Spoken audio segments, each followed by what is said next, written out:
say if you do a line, say I got these, say I'm making a triangle, and I'm just a little bit shy, or I overshoot it a little bit, and you can't really tell, you know what I'm saying? When I go to select this, see how it's not selecting what's inside of here? If I went to select this and it selected everything, or something like this, you gotta go in and see if you can find any disconnects. And you can use the endpoint tools to take your endpoints and move them to where they snap on top of each other. So you got to get used to using it, but you can't have any breaks in it. There is a selector that lets you select over small breaks and stuff, but it's usually not a good idea, because usually later on your image will show it. So anyway, as long as you make sure that it's, now it's two separate deals, and double click on it and it'll select this outline. I don't really want to do that right yet. I want to keep my outline. Okay, I was mistaken. You can't just do that. It works with certain things. I can come in here, I can copy it, paste in place. So it's actually another one. I use the keyboard shortcuts just now to do that, by the way. And then you can cut in, and you can edit where it stretches from and stuff like that. So it works with certain things, but not everything. So while I had the camera cut off, I went ahead and just manually did it around. Once you get used to the keyboard shortcuts, you'll save a lot of time. I could see little things right here already messed up, but just go ahead and do a good cutout of it, and then I'm gonna select inside, and also see those little white dots when I click. You make sure that it's not selecting both of them, or you have a gap in it, and you got to do like I went through earlier, and you got to find out where that gap is. It has to be one continuous line, or you got to cut off sections and make lines, and that's a little more in. You got to learn a lot about drawing. That's kind of connecting two things. In other words, like say you had a sun that was far away, and you wanted to connect it in. You can make one large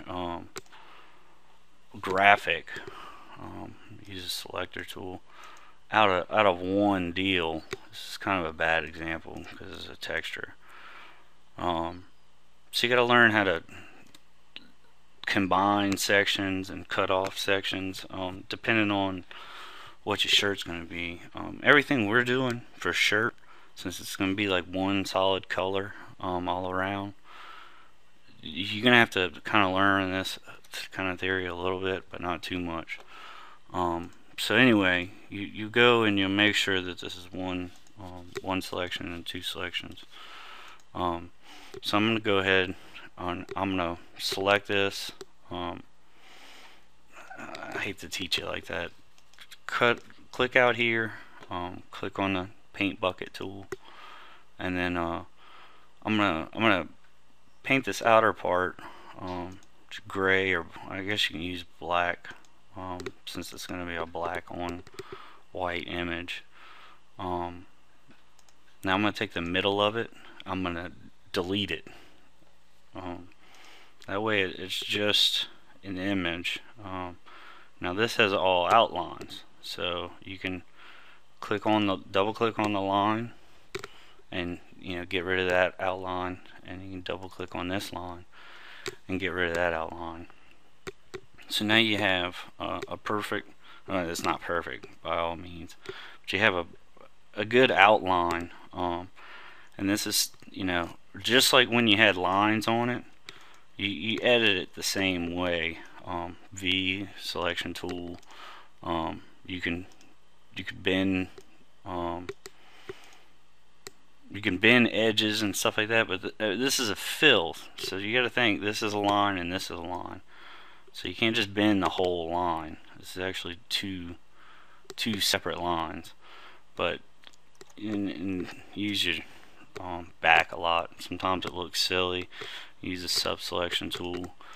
I'm gonna get rid of this that point that was in there, and maybe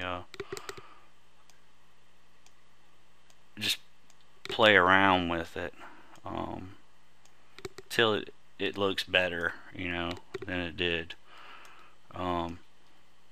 This part can be a little time consuming. If you use S or the ink bottle tool and you have a color selected, when you select a fill, it'll only work on fills, but when you select it, you see that it does an outline around the fills. So if you want that back, but anyway, you'd edit all these, you know, however you want it to look, because this is this is the image. This is what goes on your shirts and on the website, and so you really want to spend a little bit of time. That this really gives it a bad look, I think. When you have like a point like this, a lot of times I'll go in, I'll zoom in, I'll just draw a line, and I'll get rid of all this, and then I'll just kind of pull that out a little bit. So use the zoom tool. See how it snaps? You want that circle right there, because that means it's closed. Like if I take the sub selection tool and I can see it, that's, you know, a closed area. You just got to get used to what to click on and everything. So you can see, once you get used to it, in a couple minutes, man, you could make a really nice looking image, you know. I'm gonna come in here, delete this, delete this, delete this, and there's other ways to do this. This is probably the least confusing, actually. But so I'm gonna get my item how I want it. Now I want to look at it without the red lines again. Remember the way I did it earlier? I double clicked on that, deleted it, double clicked on it. You can actually select everything by double clicking on this, because it selects all the lines that are connected to that fill, and then you can actually come in here and turn off the lines for everything that's selected. So that's kind of a quicker way of doing it. So say this is what I want on my shirt. I mean, that's kind of a, you know, it's a t-shirt image or whatever. And you can play around with this, you know, if you wanted to make another line. But right now, black is everything that would be printed on the shirt, and white is see-through. And how we get this into a format usable, you know, with everything, is you want to export, and you want to export image, and then I'm just going to put this on desktop. You want to select PNG and say I want this to be Saint shirt. Okay, now all this stuff is important. Earlier the image we put on the shirt was 200 by 230. So say we wanted this about the same size as this, you know, when I type in 200, it automatically locks it to 225, which is really close to what we had earlier. Now this is a smaller image. If I wanted this gigantic on the website or something, you want to, I'd save the flash file for this. That way you can always come in and make it as big as you want, you know. Let's actually do that. Let's save this as a Saints shirt. It's always a good idea to go ahead and save what you're working on when you get it how you want it. So I'm going to export image, and then I want to make sure it's a PNG. When you hit save, this is where you type in your width, or let's see, we had it at 200, and then Now, this is important. I don't know what the default is. Full document size is the size of the stage. Minimum image area just means that the height and width that we want to do is from the bottom pixel to the top pixel, and from the left pixel to the right pixel. It's only going to make the square as big as it has to. So this image will actually come out to be 200 by 225 at its highest and widest. So on an image like this, you want to just do the image area, okay? And then all that stuff's fine. So whenever I hit OK, we'll come out here, and you see right here, it's. I think I just said make sure it says transparency.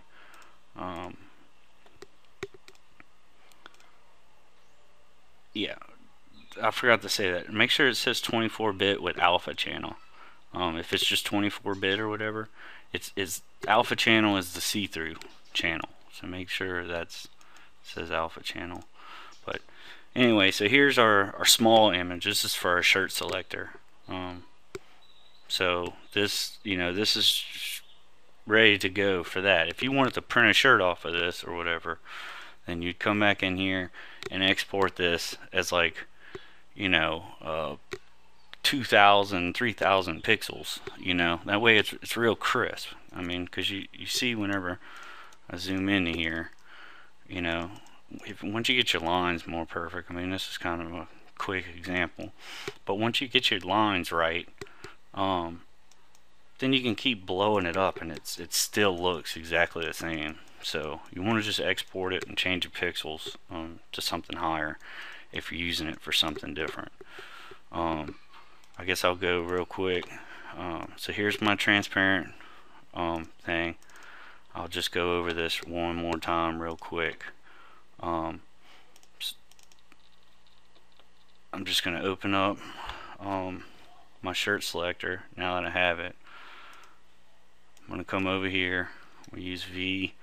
Double click on my logo. Double click on my logo. This is a PNG. So if you do a flash image, it's totally different. But if we're using our exported PNG from here, we want to delete this PNG. We want to drag in our new PNG, and I'm going to use Q, which is my free transform. Hold down Shift. Hold down Shift. Make sure you keep holding down Shift, and then deselect it. Come out of your screen. Control Enter to preview. We might have to go up in resolution. See how it's kind of. I guess you do want to use a bigger pixel thing. There's export settings and stuff. We could probably get that a little sharper than that. What it is you're importing the PNG. If we import the actual flash art, which I'm not going to go into that right now, I'll show you how to do that later. If you can get this far, I'll show you how to bring it in to flash, and it won't get fuzzy like that.